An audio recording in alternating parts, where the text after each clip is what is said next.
Hi everyone, and thank you again for joining me at Raven's Dollhouse. Today, this special little lady we have today, her name is Rosemary, and she is another one of my composition dolls.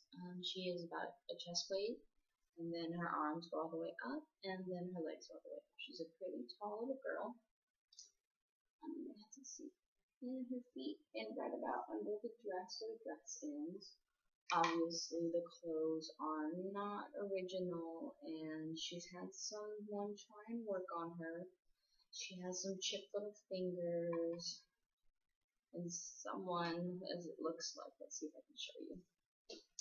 Someone tried to paint her little toes with some nail polish, and they didn't do such of a good job, but it gave her some character, and that's why I named her Rosemary, because they were the color I thought of rosemaries.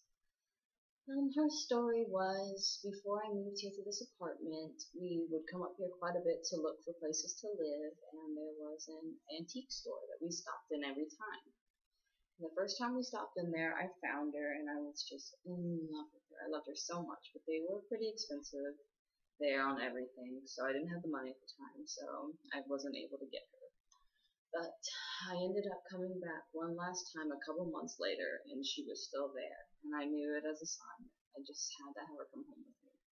So I ended up getting her, and she has just been one of my cuties ever since. Her hair doesn't stay on. It's pretty not in good shape. It almost feels like it's dry rotted, and it's not glued down to her head anymore. And she has some, along with her manicured toes and nails, someone has lovely given her some pencil drawn on eyebrows, which, like I said, I know is not good, but it gave her character and I couldn't just pass her up.